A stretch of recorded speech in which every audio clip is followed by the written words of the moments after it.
Hi folks, in this video I kitbash Nykona Sharrowkyn into a Primaris Space Marine. As is the case with most of my Space Marine kitbashes, I started off with an Assault Intercessor body, specifically this one.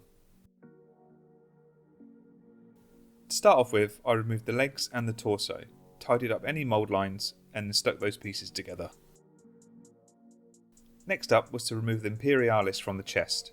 So using a combination of my hobby knife and sanding sticks, I slowly removed the detail from the chest piece. When doing this type of work, it's always best to take it slowly, make small controlled slices so that you're not digging the knife too deep into the plastic. That's when you can start to get like chips and gouges out the plastic if you do it that way. So just using the knife gently, scraping away, switching between sanding sticks or whatever you've got very similar, and just take your time with it.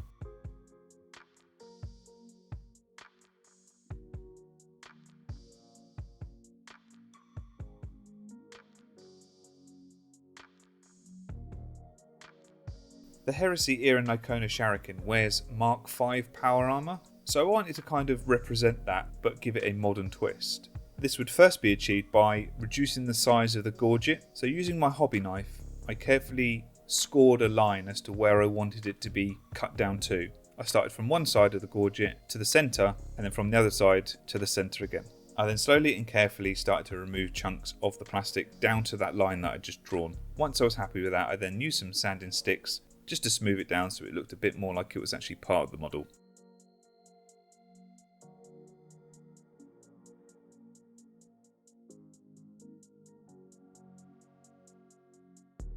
After doing a little dry fitting with my backpack, I realised that this little vent thing was going to be in the way, so using my hobby knife, I just cut that off.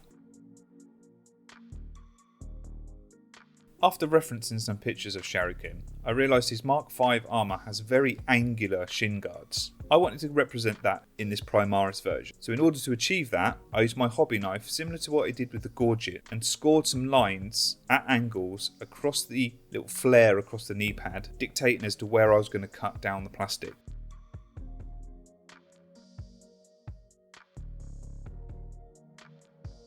And then once again with my hobby knife, I slowly removed that plastic down to that line.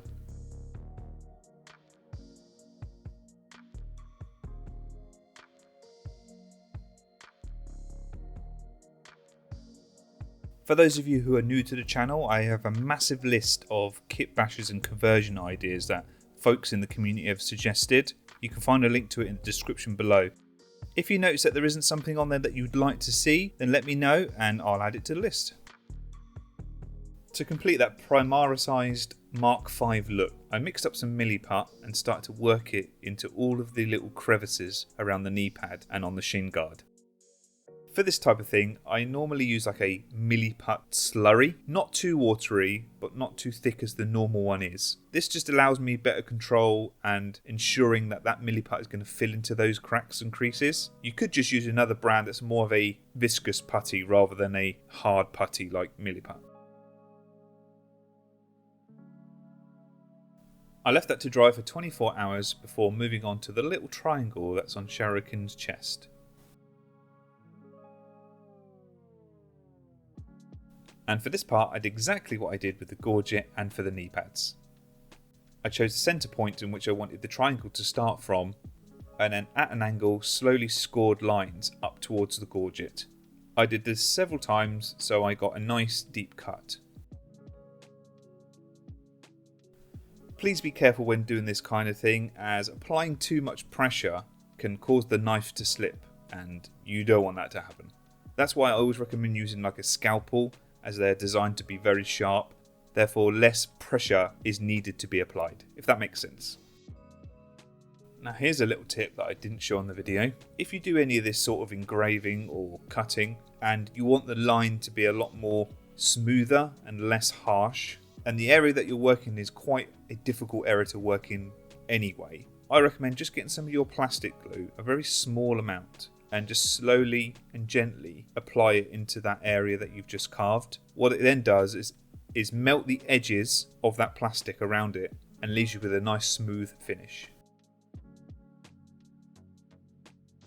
Now that the milliput had dried, I used a combination of my hobby knife and sanding sticks, just to smooth it down so it looked like it was one continuous part of the greaves.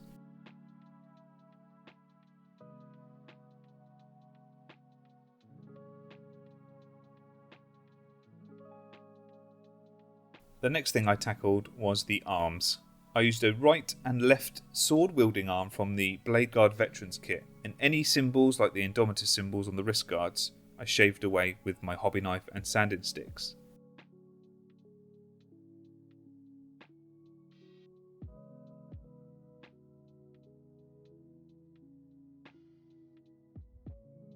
After doing some test fits of the shoulder pads I wanted to use against the Blade Guard Veteran arms, I realised that the shoulder joints were too bulky and too big.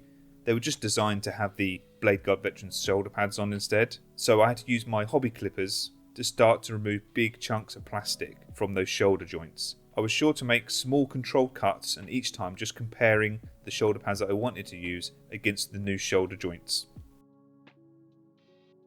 And for those shoulder pads, I used the ones from the Horus Heresy Mark 6 Tactical Marine Kit.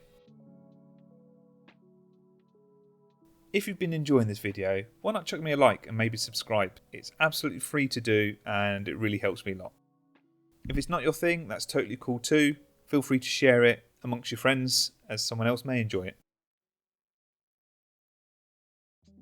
For Sharrowkyn's twin black swords, I didn't want to use the ones on the Blade Guard Veterans as I thought they were a bit too chunky. So once again, dipping into the Mark 6 Horus Heresy Tactical Marine Kit. I used the two blades that were in there as I thought they were more suited for the look I was going for. I started off by removing the older blades at the hilt with my hobby clippers before smoothing the cut down with my hobby knife and sanding sticks. Before removing the newer blades by clipping them off at the top of the skull.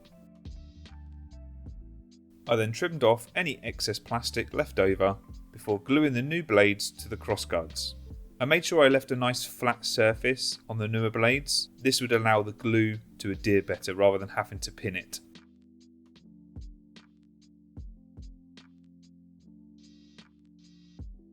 I also want to do a quick shout out to all the folks supporting me over on Patreon. I really appreciate support. If you folks fancy supporting me that way, then feel free to head over. A link is in the description below.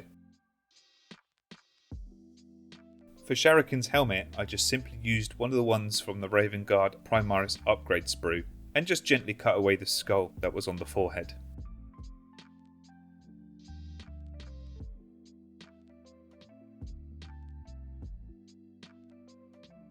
As you can see here from the blue tack dry fit that I did, I actually stuck the newer jump pack from the jump pack intercessor kit. However, I was not 100% sure I actually liked how bulky it was. So after having a fruitful discussion with a wonderful member of my Discord server, you can join in the link below if you want to, I decided to use the one from Cave and Shrike instead. And I'm super happy I went that way as I think it looks so much better than this.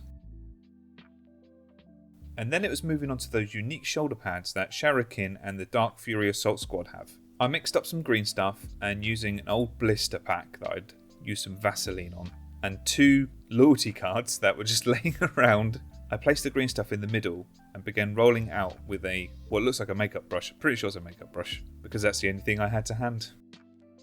The reason behind using these two cards is that when I roll out the green stuff, the roller, or whatever you're using at the time, will stop at the point where it meets the cards, so then you get an even thickness of green stuff. I wanted roughly a millimetre thickness for my green stuff, so that's why I did this. And then using a tape measure, I measured out a 1/4 of an inch strip by making small little indents in the green stuff using my hobby knife. Before flipping the tape measure round and kind of like pressing it into the green stuff. So one, it kept it still, and two, I knew the line was going to be as straight as it could be, as it wouldn't be moving around. I then let the green stuff cure for about half an hour so it was a bit more usable and workable rather than getting squished by my big sausage fingers. Once it had got to that stage, I cut the strip in half and then using my sculpting tools, I gently draped each one over the shoulder pad, making sure to centre them as carefully as I can. For the bonding studs on his left shoulder pad, whilst the green stuff was still slightly pliable, I used my hobby knife to make small little indents in the areas I wanted to place the ball bearings that I had. Those ball bearings were 1.5mm copper ball bearings, and using my finger I just gently picked them up from my table and gently pressed them into the green stuff. I then went in with my hobby knife just to add a little bit more pressure so they stuck in there. In hindsight, I wish I'd let the green stuff cure and then maybe drilled 1mm holes instead of putting them directly into the green stuff, as once it had cured it left like a small crater around the edge and I wanted it to look a bit more seamless than it actually looked like. But hey, I'm happy with how it turned out ultimately in the end. To finish the shoulder pads off, I used a little bit of milliput just around the edges to make it look like it flows seamlessly onto the plastic shoulder pad. Another little YouTube noob moment from me here. I completely forgot to record me putting the raven or bird skull on the knee pad. Basically what I did here is I used one of the skulls from the Citadel skull set, amazing kit, trimmed it down and stuck it straight onto the knee. I then used some sprue goo to fill in the gaps around the edges of the skull so it looked like it flowed seamlessly into the rest of the shin guard. If you want to see how I do that, I've got other videos in my playlist. I do that quite a lot, so feel free to go check them out. Apologies for not recording this time. And for some final touches, I glued on a bolt pistol and a grenade onto his belt. And as you can see here, I then attached the Cave and Shrike backpack, which I hope you agree looks a lot better than the original one. Let me know what you think in the comments below. Once all those things were dried and glued into place, I finished applying some texture paint to the base, sprayed the model, painted them up, which left me with this.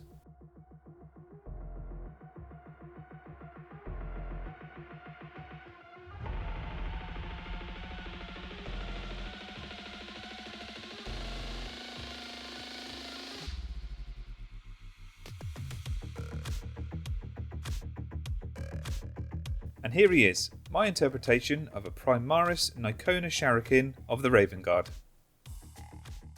Once again, I'm really happy with how this turned out. There weren't too many times where I was questioning what I was doing. I felt quite comfortable in doing it this time around, which was nice for a change. However, the only thing that stuck with me was the jump pack from the jump pack Assault Intercessors. However, changing over for the jump pack from Cave and Shrike was a great call, and I'm so thankful for the Discord member for suggesting that. If you've enjoyed this video, then don't forget to give me a nice big thumbs up. Subscribe for more kitbash and conversion videos, and thank you very much for watching.